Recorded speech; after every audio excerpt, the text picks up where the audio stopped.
Selamat hari Minggu. Hari ini kita akan membahas beberapa hal penting, khususnya yang berkaitan dengan kemesiasan dan sebutan Yesus sebagai anak manusia.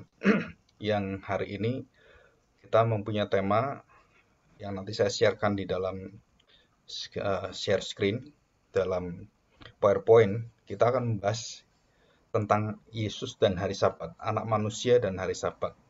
Apa kaitannya dan mengapa Tuhan Yesus sangat dibenci sekali? Karena dia banyak sekali melakukan hal-hal yang berkaitan dengan tanda-tanda kemesiasannya itu dilakukan pada hari Sabat. Maka pada hari ini, khususnya hari Minggu ini, kita akan belajar bersama-sama mengerti siapakah Kristus itu sebenarnya. Apakah dia itu di bawah seluruh hukum Taurat atau dia di atas hukum Taurat? Dia di bawah Sabat dan harus taat kepada aturan Sabat, atau dia itu di atas hari Sabat. Nah, kita akan membaca dari Matius pasal 12 ayat 1 sampai 8. Nah, sebelum kita membaca dan kita sebelum mengerti serta mendalaminya, maka kita akan masuk dalam doa. Mari kita berdoa dan kita tundukkan hati kita dan seluruh hidup kita kepada firman Tuhan. Mari kita berdoa. Bapa, kami sungguh percaya bahwa segala hari adalah ciptaan-Mu. Dan tidak ada hari yang tidak diciptakan Tuhan. Bahkan di dalamnya, hari yang Engkau berikan 1 sampai hari ke-6 adalah hari penciptaan. Engkau bekerja dan Engkau menciptakan. Dan pada hari ke-7 adalah hari beristirahat. Bukan berarti Engkau beristirahat kemudian dengan satu sifat dan satu kekuatan yang terlepas dari semua yang ada.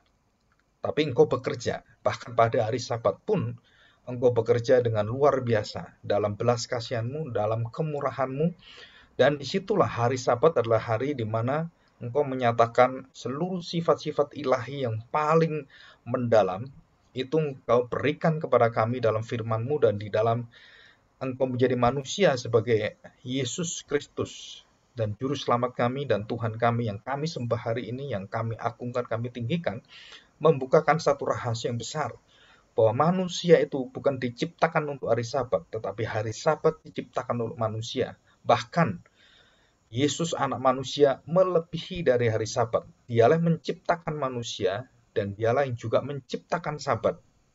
Maka di sini kami akan belajar dengan baik-baik, dengan sungguh-sungguh supaya kami tidak salah dan kami tidak tersesat dengan pikiran-pikiran yang lain, dan begitu banyak ajaran-ajaran yang bawa kami ke dalam kelemahan kami dan kebingungan, serta begitu banyak orang mengajarkan bahwa hari Sabat itu harus hari Sabtu, hari Sabat harus hari yang lain atau hari sesukanya. Tapi hari ini kami percaya, kami meyakini bahwa anak manusia adalah Tuhan, penguasa atas hari Sabat, dan Dia pencipta yang menciptakan segala waktu dan termasuk di dalamnya adalah Sabat. Kami percaya Tuhan, Engkau tidak di dalam Sabat, Engkau tidak diciptakan, maka Engkau di atas Sabat. Dan kami percaya ini adalah satu prinsip yang kami harus percaya, dan hari ini kami akan melihat bagaimana Engkau menunjukkan bahwa di dalam anak-Mu Kristus Yesus, Bapa bekerja, Anak bekerja, dan orang-orang percaya bekerja juga pada hari Sabat, di mana kami akan menyatakan terang-Mu, kami menyatakan kemurahan-Mu, kami menyatakan bahwa kami sebagai orang-orang yang mengalami hidup bersama dengan Engkau, dan kami ingin membagikan rasa garam yang berasal daripada Engkau itu Tuhan, sehingga memberkati banyak orang pada hari Sabat itu. Kami percaya bahwa kami akan belajar, Tuhan pimpin kami, dan biarlah roh Tuhan akan menuntun kami. Di dalam nama Tuhan Yesus kami serahkan doa kami ini. Amin. Saya akan share screen dulu supaya kita bisa belajar bersama-sama. Dan ini share screen-nya ya. Nah, di sini. Nah, kita akan belajar anak manusia Tuhan atas hari Sabat. Jelas dikatakan Tuhan atas hari Sabat. Matius pasal 12 ayat 1 sampai 8. Saya bacakan.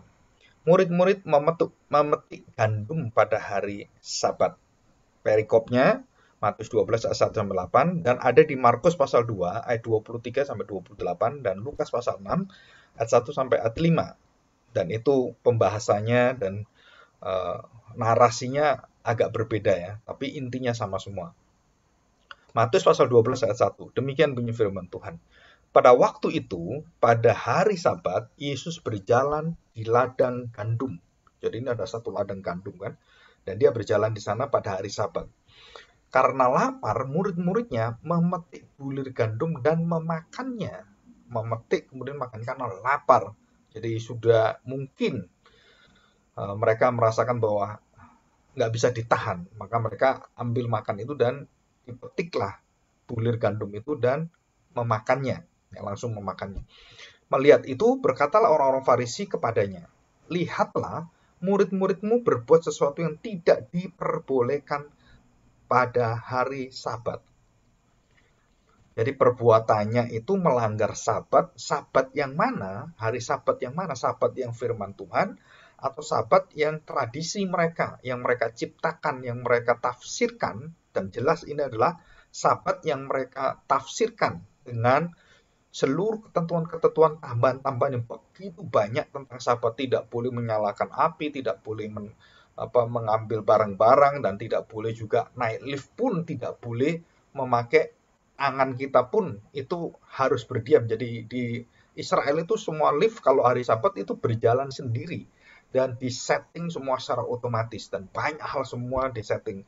Demikian menghormatinya mereka atas hari Sabat, dan itu semua diperbuat seperti itu, ya. Dan itu adalah satu tafsiran pemikiran-pemikiran manusia dan bukan yang ada dalam Alkitab. Jadi memetik bulir gandum waktu lapar itu diizinkan, dan itu ada di dalam Ulangan pasal 23-25 yang menjelaskan demikian. Apabila engkau melalui ladang gandum sesamamu yang belum dituai, engkau boleh memetik bulir-bulirnya dengan tanganmu. Tetapi, bayangkan, sabit tidak boleh kau ayunkan kepada gandum sesamamu itu. Nggak boleh serakah. Kalau kamu lapar, kamu ambil, silakan, dan itu sah. Dan tidak melanggar hari apapun. Dan ini jelas sekali. Ya. Nah, kita akan membaca selanjutnya, ayat yang ketiga. Demikian firman Tuhan. Tetapi, jawab Yesus kepada mereka, tidakkah kamu baca apa yang dilakukan Daud? Peristiwa itu sangat terkenal sekali. Dan mereka tahu semua, orang ahli Farisi, ahli Taurat, orang-orang Farisi semua, dan orang Yahudi pun tahu ini semua. Dikatakan tidakkah kamu baca apa yang dilakukan Daud? Ketika ia dan mereka yang mengikutinya lapar. Bagaimana ia masuk ke rumah Allah, dan bagaimana mereka makan roti sajian yang tidak boleh dimakan, baik olehnya maupun oleh mereka yang mengikutinya, kecuali oleh imam-imam. Perbandingannya seperti ini. Perbandingannya. Kalau bulir tadi itu harusnya boleh secara hukum Taurat. Nah, kalau Daud yang melakukan itu di dalam rumah Allah, yang itu adalah hanya orang imam-imam, itu pun karena dia mendapat belas kasihan dari Tuhan, dan karena lapar dan habis perang dan begitu laparnya dan tidak tahan, akhirnya mengambil, dikatakan di sini, sajian, roti sajian. Dan ini bukan bulir gandum yang diperlukan, ini roti sajian, dan itu pun diperbolehkan. Ya, diperbolehkan. Kenapa? Karena belas kasihan Allah itu adalah inti dari hari Sabat, inti ibadah orang percaya, inti ibadah orang Israel. Jadi kalau ada orang yang perlu ditolong dan kemudian termasuk di dalamnya adalah memakan roti itu karena betul-betul lapar dan kondisi yang sangat terpojok dan kondisinya sangat perlu ditolong, maka di situ belas kasihan itu keluar, dan Daud dengan seluruh timnya yang ada itu mengambil roti dan memakannya dan tidak apa-apa, atau karena dia raja sehingga tidak apa-apa. Sedangkan di sini raja di atas segala raja adalah Yesus sendiri, dia adalah Allah sendiri, dia adalah Yahweh itu sendiri. Nah, harusnya kalau mereka tahu siapakah Tuhan Yesus, siapakah Yesus Kristus itu, Mesias itu, maka mereka tidak mungkin mengatakan ini. Dan itu jelas sekali perbandingan antara Daud dengan Tuhan Yesus. Daud adalah raja yang sementara, dan dia raja di atas Daud, dan dialah keturunan yang akan menjadi raja di atas kerajaan yang kekal. Dan sedangkan apa yang dimakan roti sajian itu lebih tidak diperbolehkan. Kalau kamu bicarakan hanya bulir-bulir gandum yang diperbolehkan dalam Ulangan pasal 23 tadi itu. Nah, sedangkan ini roti sajian harusnya tidak boleh, tapi diperbolehkan. Dan nggak apa-apa. Kok kamu melarang murid saya? Kamu tidak melarang dan tidak mempermasalahkan anak buah dari Daud. Dan itu ada dan tertulis. Dan semuanya ada dalam sejarah. Nah, disinilah kita melihat bahwa orang-orang Yahudi dan orang-orang ahli Taurat itu dan orang Farisi itu mempelintir semuanya. Makna daripada Sabat itu dipelintir untuk apa? Tujuannya untuk menjebak Tuhan Yesus. Untuk supaya Tuhan Yesus bisa ditangkap dan dibunuh. Tujuannya begitu. Ya. Nah, kita lihat di sini. Perhatikan mereka yang mengikutinya itu lapar. Ayat 4, bagaimana ia masuk ke rumah Allah dan bagaimana mereka makan roti sajian yang tidak boleh dimakan. Tidak boleh dimakan, tapi dimakan baik olehnya maupun oleh mereka mengikutinya kecuali oleh imam-imam. Ini jelas dilarang kok kamu bolehkan, sedangkan ini boleh kok kamu larang. Dan inilah kemunafikan dalam agama. Oh, kalau orang besar, kalau raja melanggar nggak apa-apa. Tapi kalau orang yang kecil melanggar, walaupun diperbolehkan, itu pun dianggap melanggar. Kenapa? Karena aturan saya seperti ini yang saya buat, bukan menurut kitab Keluaran pasal 20 itu, hukum Taurat itu tentang hari Sabat. Bukan, tetapi ini adalah tradisi mereka, tafsiran mereka, dan cara hidup rohani mereka yang rusaknya luar biasa. Dan menampakkan begitu banyak sehingga rakyat bangsa Israel itu, umat Israel itu semakin parah. Dan semakin menghina dan tidak hormat dan tidak memiliki hati yang melihat otoritas ilahi atau rohani itu betul-betul bisa ditiru. Mereka orang-orang yang sangat-sangat munafik sekali. Dan ini sangat berat sekali. Dosa kemunafikan itu dosa yang sangat dibenci oleh Tuhan Yesus Kristus. Dan perhatikan baik-baik ayat yang kelima. Atau tidakkah kamu baca dalam kitab Taurat, jelas dalam kitab Taurat bahwa pada hari-hari Sabat, imam-imam melanggar hukum Sabat di dalam bait Allah. Apa yang dilanggar? Mereka melakukan pekerjaan sehari-hari dan tidak apa-apa. Namun tidak bersalah. Kenapa? Orang yang menjalankan belas kasihan yang kasihan seperti yang diperbolehkan, kamu larang. Harusnya kamu itu urusi seperti itu. Kenapa itu diperbolehkan? Nah, disinilah Tuhan Yesus memberikan satu pengajaran tentang hukum Taurat, tentang perbuatan-perbuatan diperbolehkan atau tidak, dan bukan menurut tafsiran mereka, ahli Taurat dan orang-orang Yahudi atau orang-orang Farisi, bukan. Tetapi ini adalah apa yang dituliskan dalam firman Tuhan, apa yang ada di dalam perjanjian lama, apa yang ada dalam kitab Keluaran, Imamat, dan semuanya. Ayat yang ke-6, aku berkata kepadamu di sini, ada yang melebihi bait Allah, ya, lebih dari bait Allah. Ada yang melebihi dari bait Allah. Ada yang melebihi daripada Sabat. Ada yang melebihi dari Taurat. Ada yang melebihi dari Musa. Ada yang melebihi daripada Daud. Ada yang melebihi dari segala semua hal yang ada dalam firman Tuhan. Di atas semua itu ada yang lebih tinggi dari semuanya. Itu siapa? Anak manusia, Mesias. Dia lebih tinggi daripada siapapun. Lebih tinggi dari Abraham. Lebih tinggi dari malaikat-malaikat. Dan itu ditulis dalam kitab Ibrani. Dia lebih besar, dia lebih agung. Dan dikatakan di sini ada yang melebihi bait Allah. Jika memang kamu mengerti maksud firman ini, yang ku kehendaki ialah belas kasihan dan bukan persembahan. Tentu kamu tidak menghukum orang yang tidak bersalah. Kalau kamu penuh belas kasihan karena orang-orang itu lapar, kamu nggak akan menghukum, nggak mungkin menghukum. Kamu memberikan belas kasihan, kamu akan membuka dirimu, kamu tidak akan menutup, tidak membuang mereka, kamu akan membuka hatimu, kamu akan tergerak hatimu, dan kamu akan menyalurkan belas kasihan itu. Dan kita masih ingat bahwa kolam Bethesda yang hari Sabtu kemarin itu kita bahas adalah kolam yang penuh dengan belas kasihan. Ya, kolam yang penuh dengan belas kasihan. Nah, di sini kita percaya ya, bahwa di dalam Matius pasal 12 ini, Matius pasal 12, ayat yang ke-7, saya akan bacakan gitu ya. Jika memang kamu mengerti maksud firman ini, yang ku kehendaki ialah belas kasihan, bukan persembahan. Jadi persembahan itu bukan belas kasihan. Persembahan itu adalah satu ucapan syukur. Dan perhatikan, dan tentu kamu tidak menghukum orang yang tidak bersalah.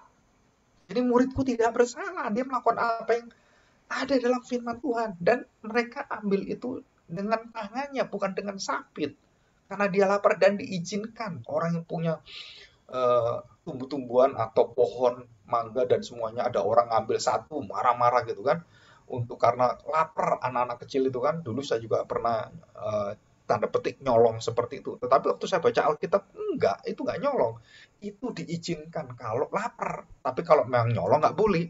Tapi karena lapar, aduh saya kepingin lapar sekali, saya mengambil, boleh asal kamu dengan tanganmu satu dua biji diperbolehkan, dan kamu petik itu kan kamu makan, dan itu nggak apa-apa. Dan kalau saya punya pohon dan pohon itu menjulur keluar, maka orang berhak untuk mengambilnya dengan apa? Dengan tangannya, bukan dengan keserakahannya. Belas kasihan itu lawan katanya adalah sebenarnya hati yang tidak puas, hati yang tidak punya belas kasihan, yang rakusnya luar biasa. Di sini dikatakan dengan jelas ayat yang ke-8, karena anak manusia jelas adalah Tuhan atas hari Sabat. Nah, ini yang penting. Anak manusia adalah Tuhan atas hari Sabat, dan berkali-kali tentang anak manusia itu kita akan pelajari apa maksudnya anak manusia itu. Dan dia Tuhan atas hari Sabat, dia penguasa, dia berdaulat, dia yang mengatur, dia Tuhan pencipta hari Sabat. Dan ini sangat istimewa sekali. Tuhan pencipta hari Sabat, dia Tuhan atas hari Sabat, dia penguasa, dia yang mengatur, dia yang mengadakan, dan apa yang boleh dan tidak boleh bukan tergantung pada orang-orang yang di bawah, tapi bergantung pada dirinya penciptanya. Sekarang ini akulah anak manusia Tuhan atas hari Sabat. Jadi murid-muridku melakukan dan aku perbolehkan, dan itu ada, nggak apa-apa. Dan sekarang ini banyak orang yang mengatakan hari Sabtu itu hari Sabat. Terus kemudian hari ini hari Sabat, semua hari Sabat. Kalau kita baca dalam kitab Kolose pasal 2 ayat 16 dan 17, jelas sekali kita tidak diikat dengan hari-hari itu. Orang terpercaya siapa? Boleh nggak kita ibadah di hari yang Kamis gitu? Silakan. Tapi kalau kamu lihat Alkitab secara penjelasan Alkitab, ibadah kita adalah ibadah kebangkitan Kristus waktu hari pertama minggu, dan itu tercatat dalam seluruh firman Tuhan dalam perjanjian baru. Dalam Kisah Para Rasul ada, dalam Korintus ada, di dalam Kolose juga ada, dan kita tidak terikat lagi dengan hukum Taurat, tidak terikat lagi dengan hari Sabat, termasuk di dalamnya hari Sabtunya. Jadi kita orang Kristen tidak membuang hari Sabat. Kita percaya Sabat itu ada. Tetapi Sabat itu sudah digenapi di dalam Kristus. Nah, kita baca ini dalam Kolose pasal 2. Karena itu, jangan biarkan seorang pun menghakimi kamu dengan masalah makanan dan minuman. Oh, ini nggak boleh, ini nggak boleh, ini nggak boleh. Dan banyak orang-orang yang beragama itu mengatakan ini najis, ini nggak boleh, ini melanggar hukum Tuhan, ini menjijikkan, ini haram gitu kan, ini halal, wah ini najis atau tidak tahir, dan semuanya diatur semuanya, dan sampai detail-detail semuanya. Dan itu menunjukkan apa? Bahwa kita diikat dengan hal-hal seperti ini, padahal kita yang menguasai hal ini, tapi manusia memberhalakan ini. Jadi hari Sabat itu bukan kita berhalakan, tapi hari Sabat itu melayani kita, karena hari Sabat diciptakan untuk manusia, bukan manusia untuk hari Sabat. Karena itu jangan biarkan seorang pun menghakimi kamu dengan masalah makanan dan minuman atau hari raya keagamaan. Wah, kamu nggak ngerayakan Natal tanggal 25 ya? Wah, kamu nggak bener itu, kamu Kristen nggak bener. Nah, siapa bilang? Tanggal 25 itu adalah harus dirayakan tanggal 25. Kita tidak diikat dengan hal seperti ini. Kita diikat dengan Kristusnya. Kita merasakan bahwa Kristus itu lahir dan kuasanya sempurna dan ada dalam hidup saya setiap hari. Dan saya merenungkan itu tiap hari. Saya berdoa dan saya merasakan hadirat inkarnasi itu tiap hari, tiap saat bersama dengan saya. Dan itulah arti Natal sebenarnya. Dan dikatakan di sini, termasuk di dalamnya adalah perayaan hari agama, hari keagamaan, perayaan bulan baru, atau hari Sabat. Jelas sekali. Jangan biarkan seorang menghakimi kamu. Nah, sekarang ada gereja-gereja menghakimi, oh kamu nggak boleh hari Minggu, harus hari Sabtu, nggak boleh hari Sabtu, harus hari Minggu. Siapa yang menghakimi kita? Jelas sekali dikatakan, jangan menghakimi karena hal makanan, minuman, perayaan keagamaan, perayaan bulan baru, atau hari Sabat. Jelas sekali. Dan dikatakan Tuhan Yesus, dia adalah Tuhan atas hari Sabat. Apa artinya ini? Ya, Saya bacakan ayat yang 17, pas Kolose pasal 2 17. Semuanya itu hanyalah, nah ini tanda petik ya, bayangan tentang hal-hal yang akan datang. Siapa itu bayangannya? Menunjuk pada siapa bayangan itu? Ya Kristus. Jadi Sabat ini menunjuk pada Kristus. Taurat itu menunjuk pada Kristus. Seluruh kitab suci yang ada dalam perjanjian-perjanjian baru itu mengarah dan meninggikan, memuliakan tentang Kristus. Dan pusat dari seluruh kitab suci adalah menunjuk dan mengakui, memberitakan, menyatakan bahwa Kristus adalah berita Injil yang sejati. Jadi bukan masalah Sabat kita masalahkan hari Sabtu, hari Minggu, hari Senin. Bukan itu kita masalahkan. Prinsipnya adalah semua hari ciptakan Tuhan. Dan kalau kita mengikuti apa yang dilakukan oleh para rasul, itu hari awal minggu pagi itu sebagai hari penuh sukacita, penuh kemenangan, zaman yang baru, dan tubuh yang baru dari Kristus menjamin kita semua menjadi umat yang baru. Nah, itu adalah intinya. Jadi kita bukan lagi hari Sabtu, tapi kita merayakan kemenangan Kristus pada hari raya kemenangan itu. Dan dia sudah menaklukkan maut dan segala dosa dan perbudakan dosa dan mengeluarkan kita dari kerajaan gelap menuju kerajaan terang. Dan itu adalah dia bangkit. Kebangkitan itulah perayaan kita. Dan itulah yang akhirnya menjadi tradisi orang-orang Kristen, tanda petik tradisi ya, dan bukan harus dipasangkan, ini harus minggu, kalau nggak minggu kamu bukan orang Kristen. Kita nggak diikat itu lagi, tapi kita percaya ada hal-hal yang baik. Iya, ya, termasuk di dalamnya aturan-aturan yang lain. Banyak orang bertanya pada saya, kenapa kok cuma satu yang diikuti? Kok nggak yang lain diikuti? Ya harusnya kalau mengikuti satu, ikuti yang lain. Kalau mengikuti sunat, ya ikuti aturannya bangsa Israel. Seluruh bangsa Israel sudah digenapi oleh Tuhan Yesus. Pekerjaan Taurat dan semuanya, tuntutan-tuntutannya, itu sudah selesai. Dan diselesaikan siapa? Bukan kita, bukan Musa, bukan Yosua, bukan Daud, bukan. Tapi diselesaikan oleh Tuhan Yesus Kristus. Dan jelas dikatakan bahwa kita manusia itu lebih jauh bernilai daripada hari Sabat. Hari Sabat itu adalah hari, bukan makhluk hidup. Dia adalah times yang ada dalam waktu. Dan itu diberikan Tuhan supaya manusia bisa menikmati bersama dengan Tuhan.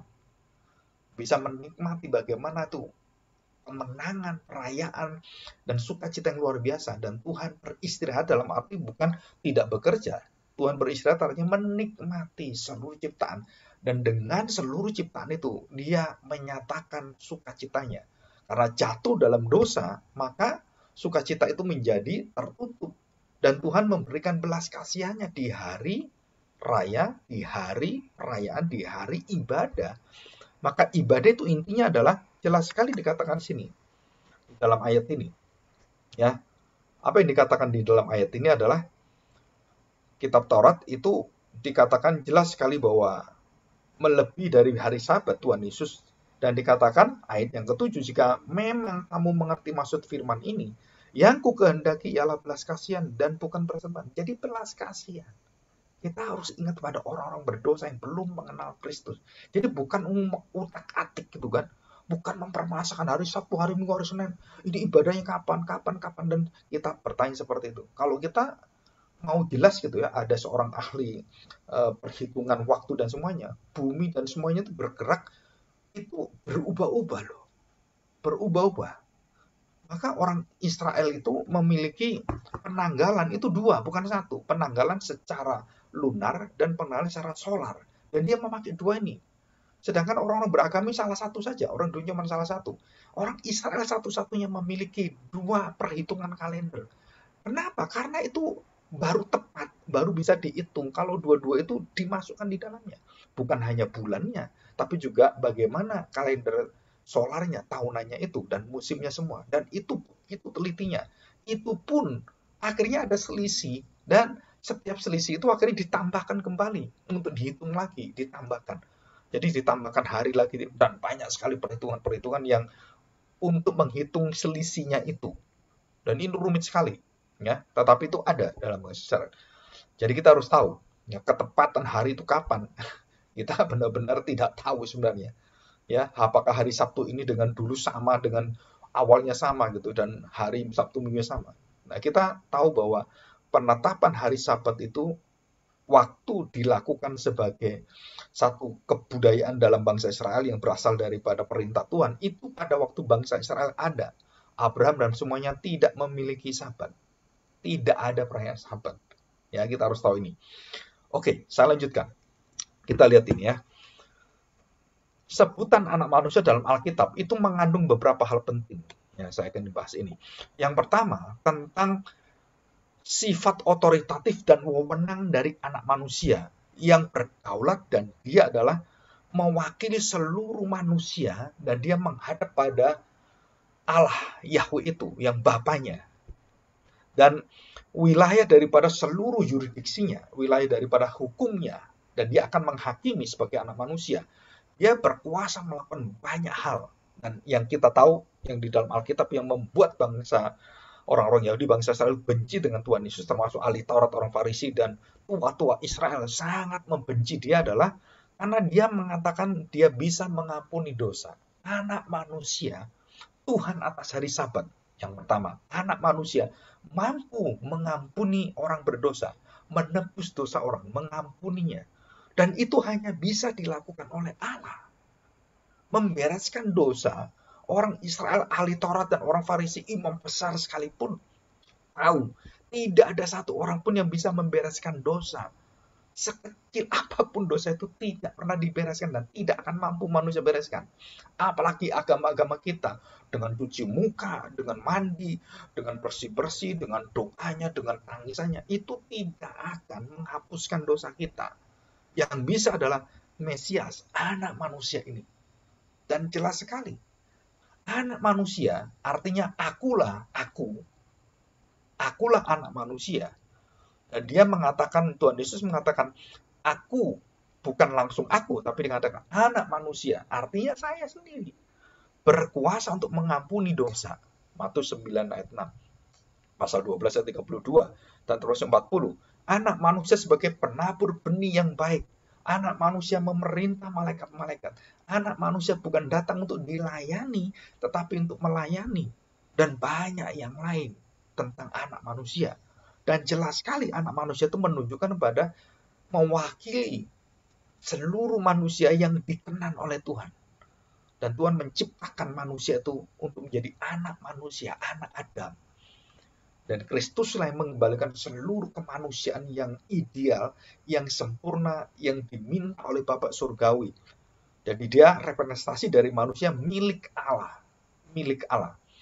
Dia menderita, dia menebus, dia menyelamatkan. Dan jelas sekali anak manusia akan menderita, dia akan mati, dan dia akan bangkit. Dia akan menyelamatkan kamu. Barang siapa percaya pada anak manusia, kepada Mesias, maka engkau tidak akan binasa. Yohanes 3:16 itu menunjuk kepada anak manusia. Menunjuk kepada Yesus sebagai anak manusia. Barang siapa percaya kepada dia. Dan pengakuan Yesus waktu melakukan mujizat, engkau adalah anak Allah tinggi, engkau ilahi. Dan anak manusia adalah yang sama dengan saya, yang mencapai hati saya, yang membawa semua dosa saya diangkat oleh dia. Jadi apa yang dilakukan oleh anak manusia ini mewakili seluruh manusia yang akan dikenan dan akan diterima dan akan dikasih oleh Bapaknya. Dan inilah anak manusia. Inilah rahasia anak manusia. Kita lanjutkan.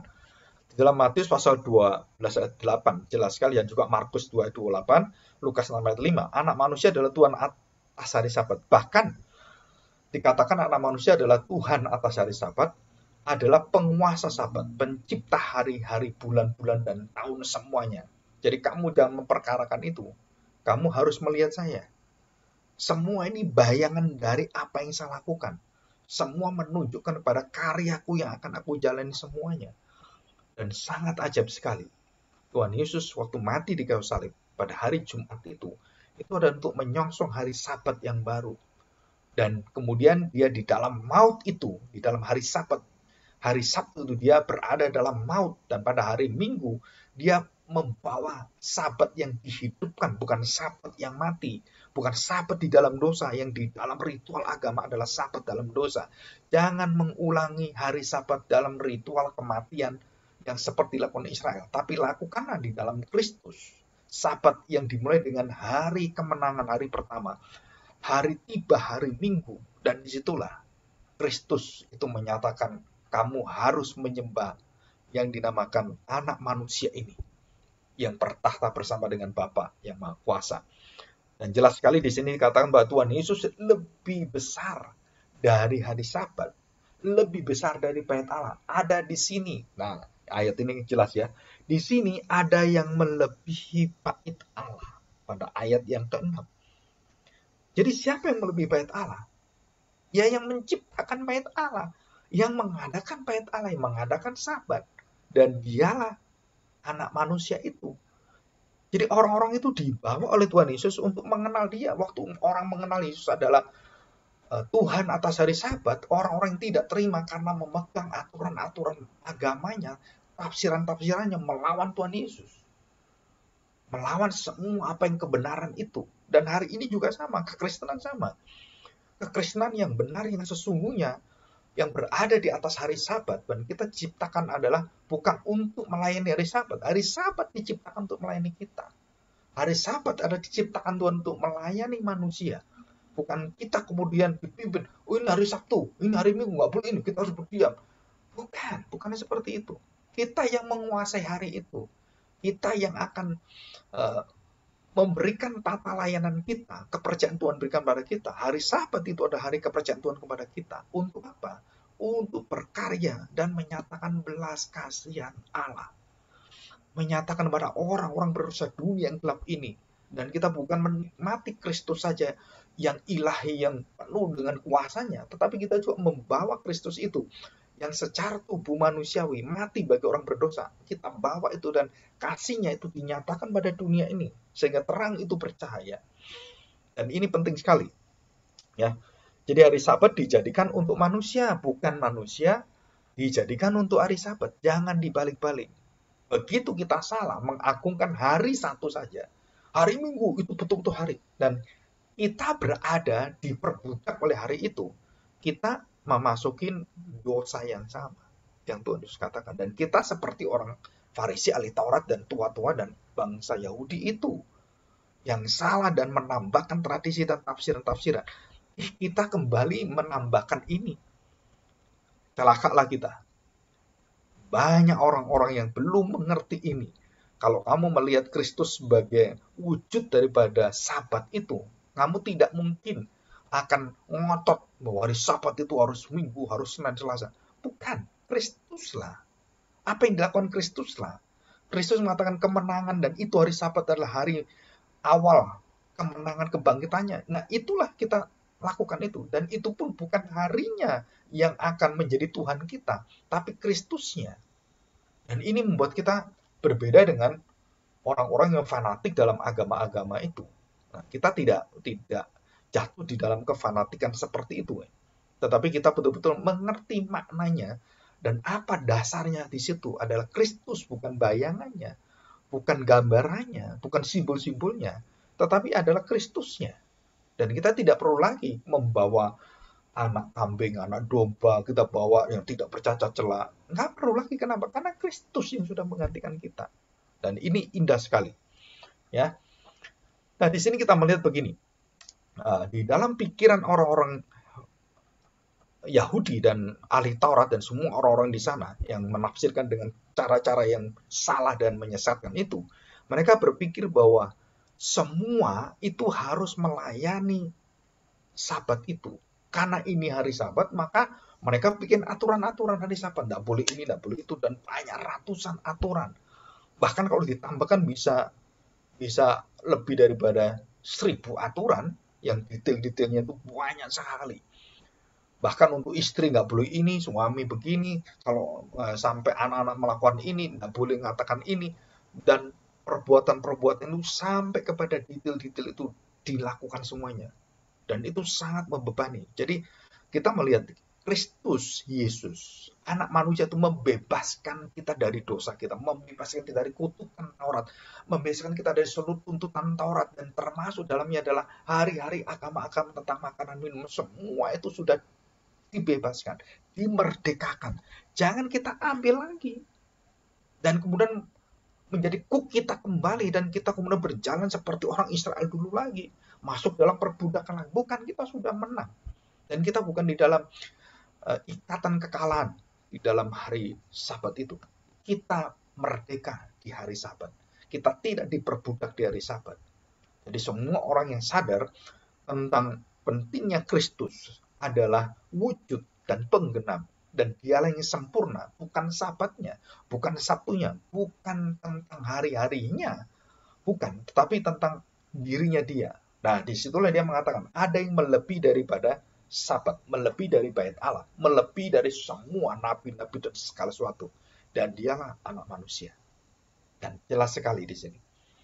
Jadi kalau saya boleh menyimpulkan dari semuanya ini, maka manusia yang mengatur hari Sabat, karena hari Sabat diberikan untuk melayani manusia, dan manusia yang menata layani hari Sabat, menata layani hari-hari perayaan-perayaan, menata layani berkat-berkat Tuhan, menata layani keluarganya, menata layani harta kekayaannya, uangnya, bagaimana manajemen uangnya, bagaimana mengatur uangnya, bagaimana supaya uangnya itu bisa dibuat untuk bisa bermanfaat yang luar biasa, dan itu semua diberikan Tuhan dianugerahkan kepada manusia.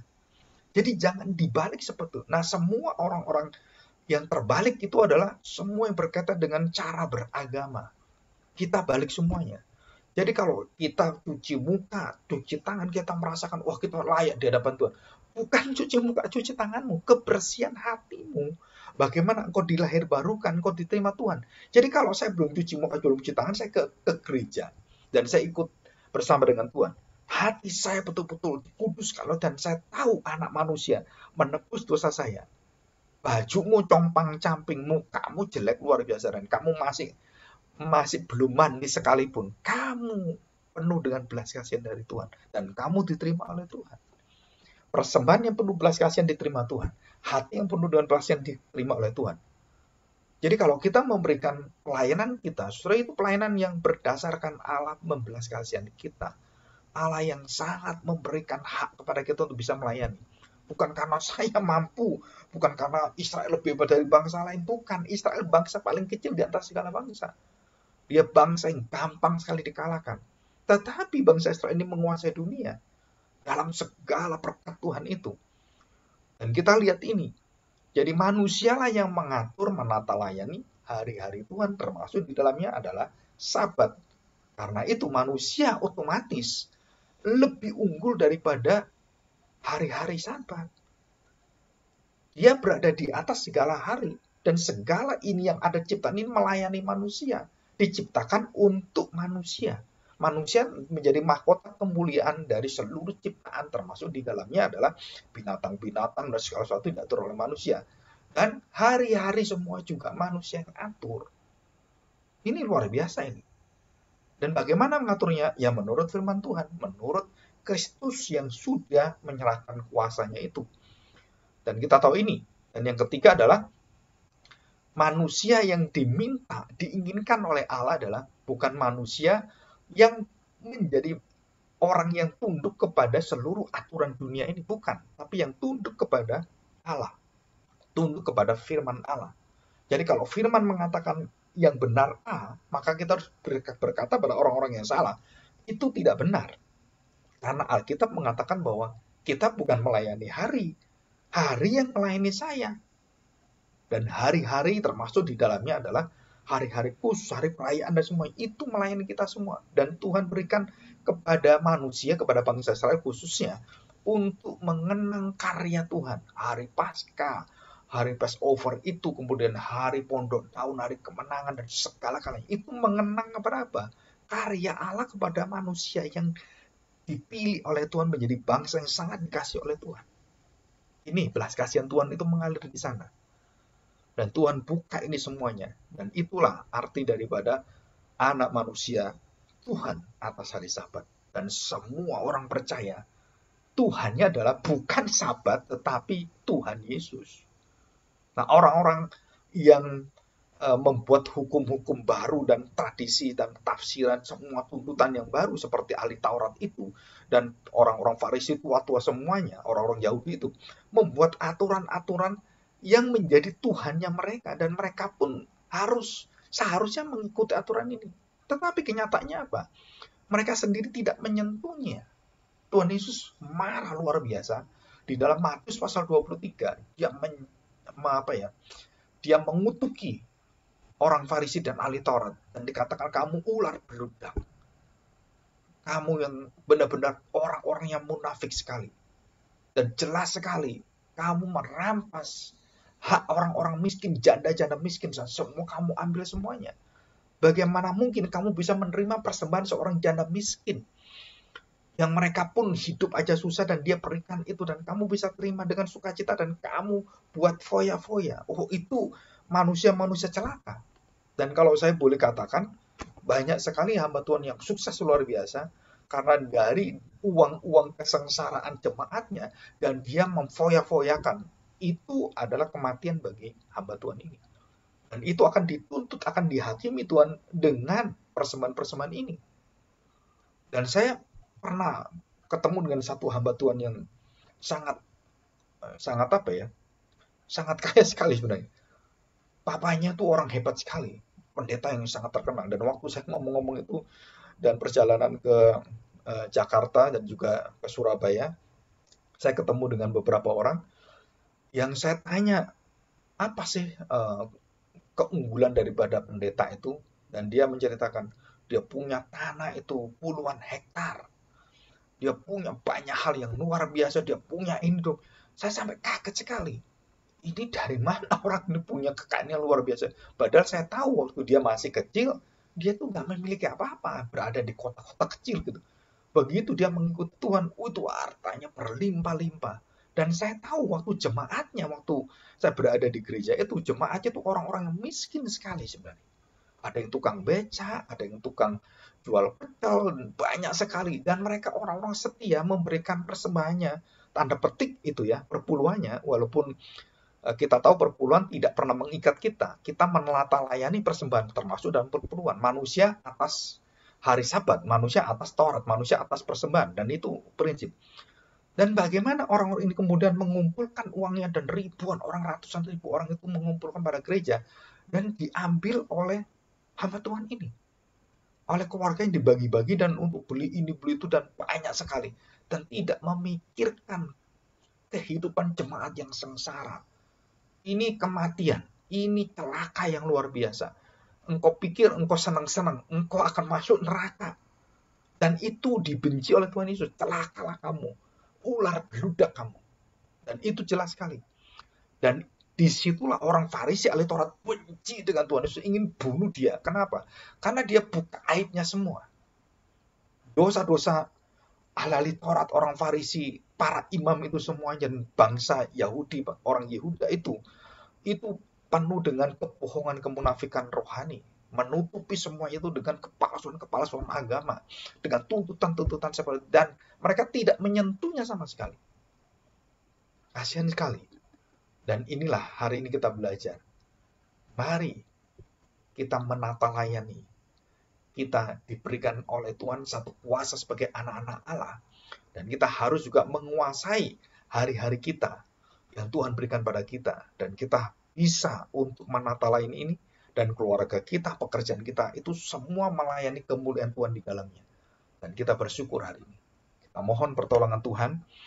Dan kita mengakui dengan satu kalimat ini, anak manusia adalah Tuhan atas hari Sabat. Karena perkataan inilah Yesus dibunuh. Karena perkataan inilah Yesus disalibkan. Karena perkataan inilah Yesus dicari-cari dan kemudian akan dijebak dan dijual oleh Yudas Iskariot. Dan disitulah kita tahu yang ditolak kebenaran itu oleh umatnya, maka Tuhan berikan itu kepada bangsa-bangsa lain.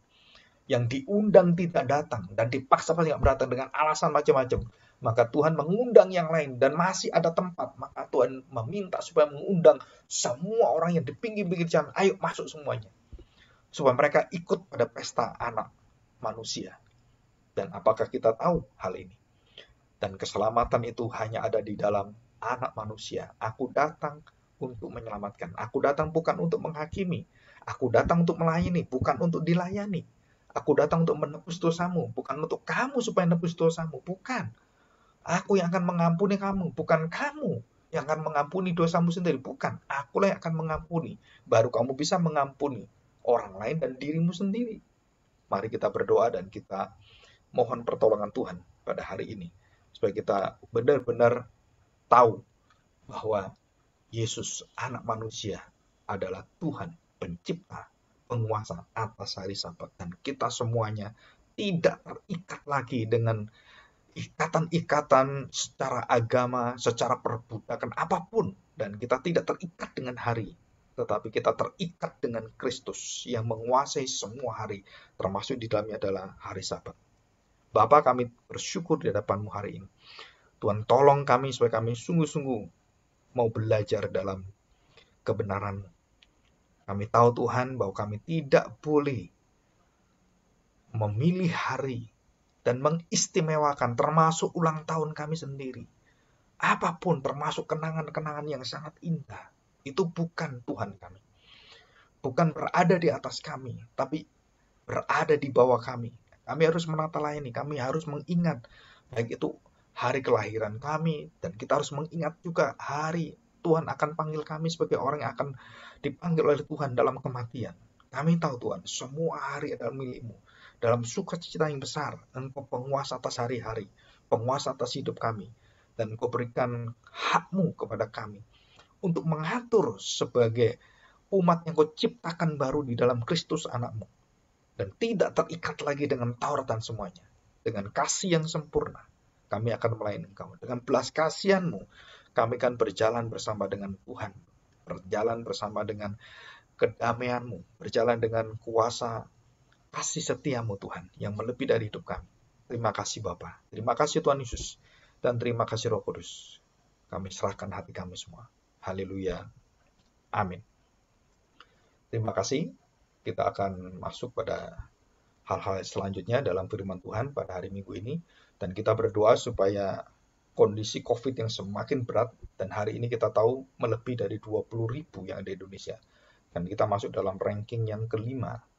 Ya, kita berdoa baik-baik supaya kita sungguh-sungguh dengan hikmat dari Tuhan, dengan pengertian dan kehati-hatian, dan kita semua harus saling mengingatkan dalam kondisi seperti ini. Dan jangan ceroboh, jangan sembarangan. Ya, sampai ketemu, Tuhan Yesus berkati Bapak Ibu Saudara sekalian dan semuanya yang hadir dan mendengarkan firman Tuhan.